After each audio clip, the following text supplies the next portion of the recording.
Halo adik-adik, kembali lagi di channel Yende Storyland. Di video kali ini, admin akan mendongeng sebuah film seru berjudul Impastor yang dirilis pada tahun 2021. Jadi adik-adik, film ini menceritakan tentang keadaan bumi di masa depan, di mana para alien mulai menyusup dan berbaur dengan para manusia. Gimana kisah selanjutnya? Mari kita simak alur cerita-ceritanya. Ya benar.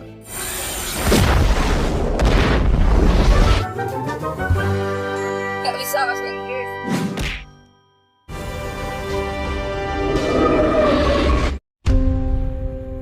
Film dimulai dengan seorang anak bernama Spencer. Ia sangat menyukai roket dan berharap suatu saat nanti ia bisa menjelajahi luar angkasa dengan roket buatannya. Tetapi saat alien mulai menyerang bumi dan ayahnya meninggal, dalam kejadian tersebut, ia mulai berubah pikiran dan ingin menjadi perancang senjata. We'd lost so many things. I wanted to explore space and discover new worlds. We came to see that peace wasn't their goal. It's the last thing my father saw. I built weapons instead. Pada tahun 2079, Spencer menikah dengan kekasihnya yang bernama Maya dan hidup bahagia.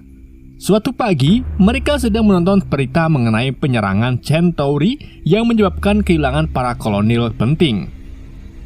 Oleh karena itu, kanselir berniat melakukan pertemuan rahasia bersama para ilmuwan pemerintah. Selain itu, ada juga pembahasan tentang kebakaran besar yang menghancurkan Suttonwold, tetapi belum diketahui apa penyebabnya. We'll both be shaking hands with that warmonger. Peace and free expression in this grievous time of all hikers and picnickers will be avenged. Setelah itu, mereka berdua pergi untuk bekerja. Maya pergi ke rumah sakit veteran, sedang Spencer pergi ke gedung The Project. Di sana, Spencer bertemu dengan sahabatnya bernama Nelson. Ia kemudian menceritakan tentang pengalaman berkemah yang menyenangkan bersama istrinya di hutan Sutton. Lalu mereka berdua pun membahas tentang proyek yang mereka kerjakan, yaitu sebuah bom yang memiliki daya ledak sama seperti bom atom yang meledakkan kota Hiroshima. Not sure about the universe. Thermonuclear development. Here on Hiroshima, Japan, wiping out 140, 5:45, 5:29 a.m. Ketika mereka sedang memeriksanya, mereka disela oleh Mayor Hathaway yang bekerja untuk Administrasi Keamanan Bumi atau ESA. Ketika Spencer berjabat tangan dengannya, Hathaway mengeluarkan taser untuk membuatnya pingsan. Lalu ia pun dibawa pergi oleh pasukannya. Beberapa waktu kemudian, Spencer terbangun di sebuah ruangan dengan tubuh yang terikat. Hathaway kemudian masuk dan mulai membicarakan tentang kehidupan Spencer, seolah-olah ia bukanlah Spencer yang asli. Ia juga menjelaskan kalau 3 hari yang lalu, tim operasi khusus mereka berhasil menemukan cara para Centauri menyusup ke bumi menggunakan robot humanoid. Betapa terkejutnya Spencer ketika ia dituduh sebagai cyborg dan juga dituduh membunuh Spencer yang asli. Not Spencer Olem. Tory intelligence courier. This laboratory, top subatomic physicist. Your target, Olem's name on that list. Ia dikirim untuk menyamar sebagai Spencer agar bisa membunuh kanselir dan di pertemuan mendatang. Untuk membuktikan hal itu, Hathaway memperlihatkan sebuah video penyiksaan cyborg yang mengaku sebagai Jack Salter. Dadanya dibor dan di dalam jantungnya ditemukan sebuah bom. Merasa tak ada yang membelanya, termasuk sahabatnya Nelson, akhirnya Spencer pun mulai bertingkah seperti robot. Dan saat ia akan ditaruh di mesin tersebut, Spencer mulai melakukan perlawanan dan melarikan diri. God is answering! Target lock. Kaboom!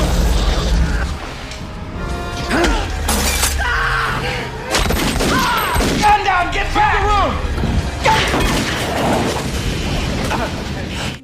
Suntikan obat yang diberikan Hathaway sebelumnya mulai bereaksi. Obat itu membuat pikirannya menjadi kacau. Sehingga saat ia melarikan diri, Spencer tanpa sengaja membunuh sahabatnya yang berada di dalam lift.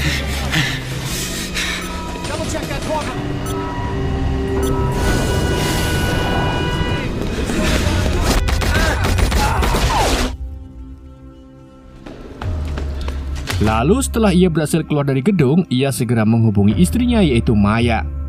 Spencer minta tolong ke istrinya untuk menyiapkan berkas medisnya sebagai bukti kalau dirinya tak bersalah. Something they missed. I took it 3 years ago. Tess, where are you? Tell me what they told you. The ESA. I need to know where you are. I'll come to you. Setelah itu, Spencer mulai melanjutkan pelariannya hingga sampai ke sebuah pemukiman gelandangan di pinggiran kota. Di sana, ia menemukan banyak orang yang kelaparan dan terjangkit penyakit kulit. Ketika ia hendak bersembunyi, seorang gadis kecil memintanya untuk meninggalkan tempat tersebut karena melihat penampilan Spencer yang mencolok. Tetapi Spencer mengabaikan gadis itu dan segera bersembunyi di gedung tua tersebut. Tak lama kemudian, berkat Kim Code, Hathaway dapat melacak keberadaan si Spencer. Ia pun kemudian membawa para pasukan dan sebuah alat canggih pendeteksi panas, sehingga Hathaway bisa menemukannya tanpa harus menggeledah gedung satu persatu.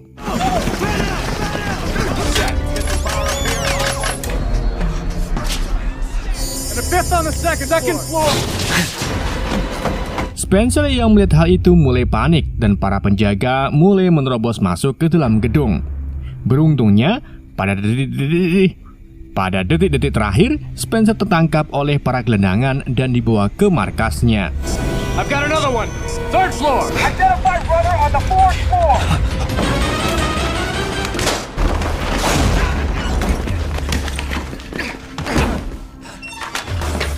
Pada saat yang bersamaan, penjaga sampai ke kamarnya, namun mereka hanya menemukan si gadis kecil. Beberapa saat kemudian, salah satu gelandangan bernama Cal menghampirinya. Spencer dibawa ke perbatasan Interdome untuk diserahkan, tetapi Spencer menawarkan sebuah negosiasi kepadanya. Jika Cal bisa membawa Spencer ke rumah sakit veteran melalui jalur bawah tanah, ia akan memberikan semua obat-obatan yang dibutuhkan oleh Cal. Melihat Cal yang masih waspada, Spencer memberinya kode sistem istrinya agar Cal mempercayainya. Walk. Hey, Life's a tragedy. Move. we were bombed by the Centauri. Just listen to me. Drugs. Narcan 746218. Maya June Olam. To get her husband back alive. Sementara itu di rumah sakit, Hathaway menemui Maya untuk menjelaskan kalau ternyata suaminya adalah seorang cyborg dan telah membunuh sahabatnya sendiri. Tetapi Maya membantah dan mengatakan kalau ia lebih mengenal suaminya dari siapapun. To locate his murderer, this We slept while he showered when? Does she know you very well? closer to mass murder. 6 wards running at twice capacity, Major. Kita kembali lagi ke Spencer. Untuk bisa menyelinap masuk ke pusat kota tanpa terdeteksi, ia harus melepaskan Kim Code miliknya. Oleh karena itu, Cal meminta bantuan seorang dokter bedah untuk mencabut alat tersebut. Setelah pembedahan selesai, Spencer dan Cal memulai perjalanan mereka.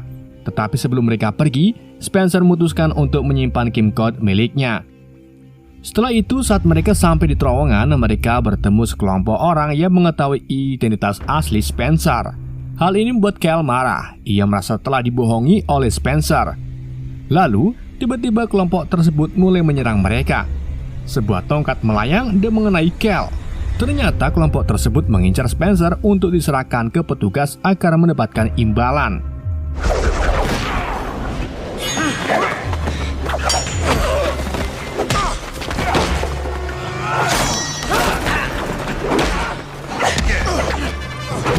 Untungnya, Cal memiliki keterampilan bertarung yang hebat. Ia menembak salah satu pria dari kelompok itu dan membuat yang lain melarikan diri.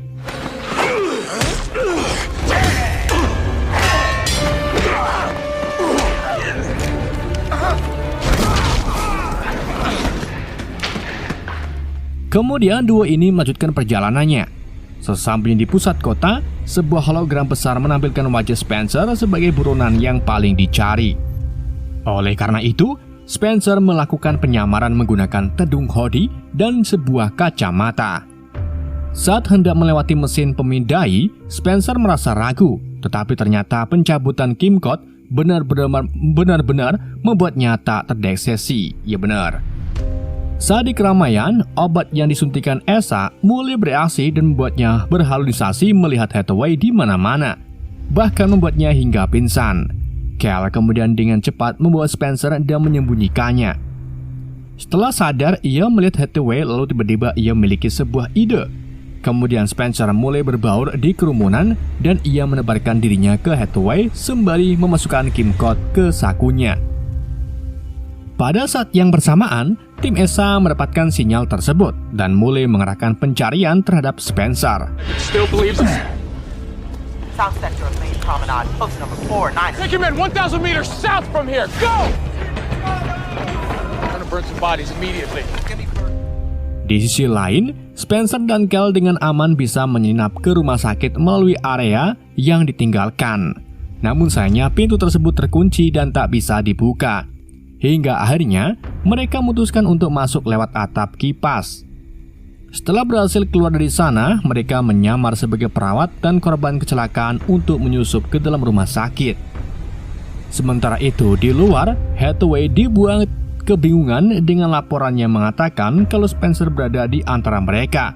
Padahal ia telah melakukan beberapa kali penyisiran. Tetapi mereka sama sekali tak menemukan Spencer di sana.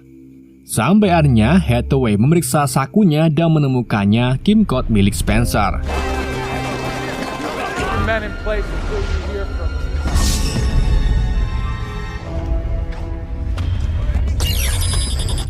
Kita kembali lagi ke Spencer dan Cal. Akhirnya mereka tiba di ruangan farmasi.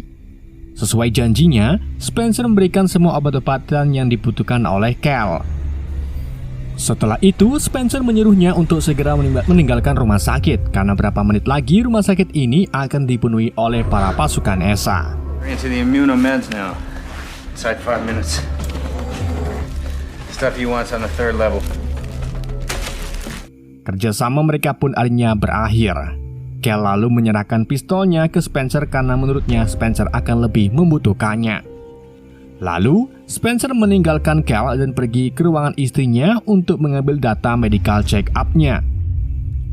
Setelah itu, ia menemui Dr. Caron dan meminta bantuannya untuk mencocokkan data tersebut dengan tubuhnya. Jika memang nanti hasilnya sesuai, maka hal itu akan membuktikan kalau Spencer bukanlah sebok. She speaks so highly of you. Bank administration. You know what this is? Data.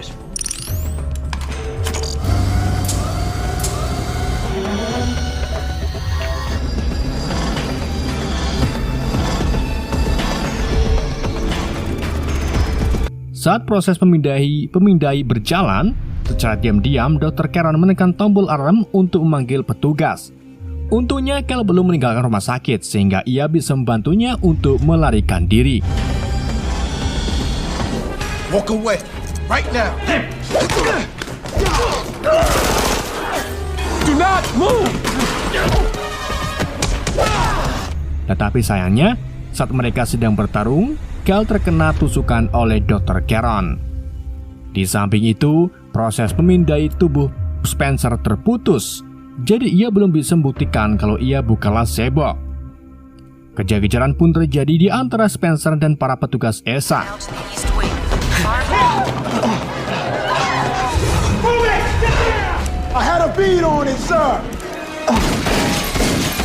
Untungnya, Spencer berhasil keluar dari rumah sakit. Saat para penjaga sibuk menggeledah area tersebut, Hathaway menemukan pemindai yang terputus dan menganggapnya sebuah hal yang menarik. You'd be a general by now.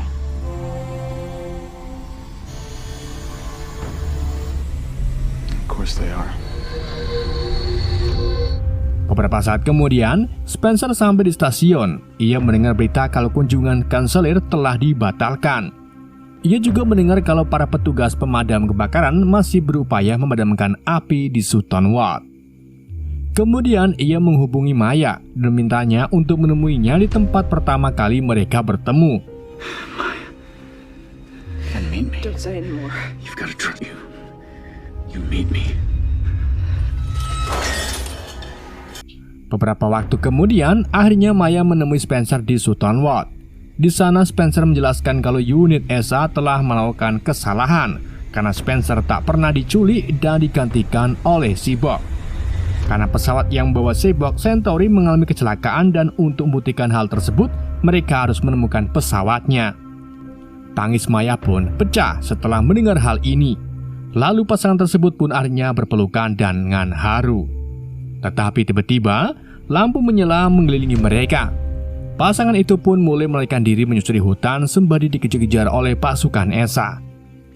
Setelah berlari cukup jauh ke hutan, mereka akhirnya menemukan pesawat luar angkasa tersebut. Pasangan itu pun mulai membongkarnya, tetapi pada saat yang bersamaan, Esa telah mengebung mereka. Hathaway mencoba menjelaskan kalau selama ini mereka telah salah menuduh Spencer sebagai cyborg. Hathaway lalu melarangnya untuk buka kapal tersebut. Namun Spencer tak mendengarkannya dan tetap membukanya. Dan betapa terkejutnya Spencer ketika menemukan mayat asli Maya di dalam bangkai pesawat itu. Hathaway pun langsung menembaki cyborg Maya karena berusaha melarikan diri. You were wrong! Yes, cryptography had it wrong. You did not want to get it! You were the link to the Chancellor.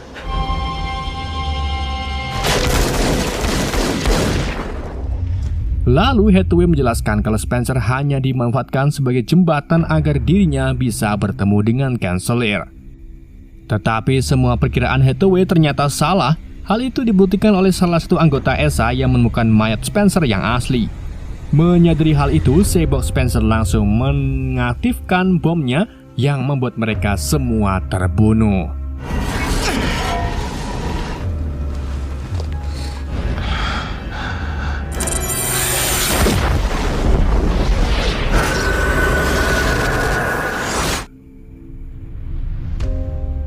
Beberapa waktu kemudian, Cal berhasil membantu semua orang yang terkena penyakit Tipok berkat obat-obatan yang dibawanya.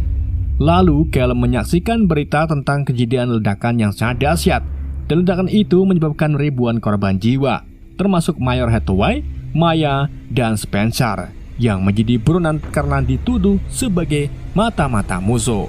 Dan film pun berakhir. Oke guys, itulah alur cerita film Impostor. Semoga kalian terhibur dengan alur cerita yang saya bawakan. Mohon maaf jika ada kesalahan dalam penyampaiannya ataupun penyebutan nama.